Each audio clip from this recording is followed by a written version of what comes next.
ہم کریں گے ہر مظلوم کی حمایت۔ بسم اللہ الرحمن الرحیم۔ السلام علیکم، میں ہوں حرین فاطمہ اور آپ دیکھ رہے ہیں حمایتی نیوز HD چینل۔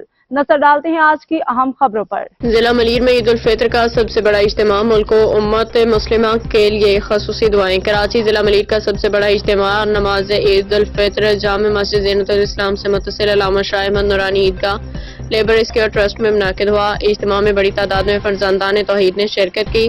نماز عید کے موقع پہ مسجد کے امام و خطیب حضرت علامہ مولانا محمد صادق نقشبندی نے ماہ رمضان المبارک میں ہم نے کیا کھویا کیا پایا کے عنوان پہ تفصیلی بیان کیا۔ انہوں نے فطر کی اہمیت اجاگر کرتے ہوئے مسلمانوں کو مساجد و مدارس کے تحفظ و مالی معاونت کی تلقین کی۔ نماز عید الفطر کے بعد ملک پاکستان، شام، غزہ اور فلسطین کے مظلوم عوام کے لیے خصوصی دعائیں کی گئیں۔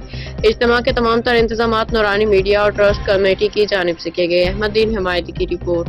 اب تک کے لیے اتنا ہی۔ مزید خبروں اور اپڈیٹ سے باخبر رہنے کے لیے دیکھتے رہیں حمایتی نیوز HD چینل۔